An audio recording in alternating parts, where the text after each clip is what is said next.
правя дизайн на лого, братле.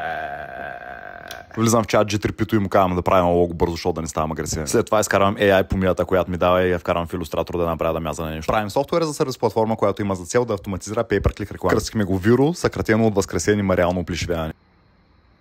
Направихме оферта за домейна Viro.io, чието брокер искаше нескромните 14 995 щатски долара. Ние бяхме, меко казано, не впечатлени. И съответно приложихме целия си комбиниран опит в бизнес преговорите, за да свалим цената.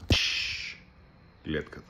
Задавам някакъв фонт и някакво начертаване и слагам тракинга на оптика, защото няма да правя manual кърнинг. Конвертирам текста в криви, да мога да си го побългаря малко. И на този етап решавам, че първоначалният дизайн, който генерирах, няма кеф. Тъй като платформата ни ще бъде структурирана около pay-per-click реклами, реших, че трябва да има нещо с курсор и с кликане. Как ги измислям толкова оригинални не знам. Обаче впоследствие преценявам, че два курсора са твърде много, затова решавам да махна един. В крайна сметка установявам, че тая AI икона е по-крива от главата на някой, който е инвестирал в исторически парк. И май ще е най-добре сам да се начертая. Все пак за какво съм дал тия пари за бакалавър по дизайн? Сериозно питам. Защо? Останалата част от дизайна правя по-бързо, отколкото са готви кремвирш микроволнова. И така сме готови с лесната част. Последва за втора и трета част, където ще разгледаме UI UX и маркетинг стратегията.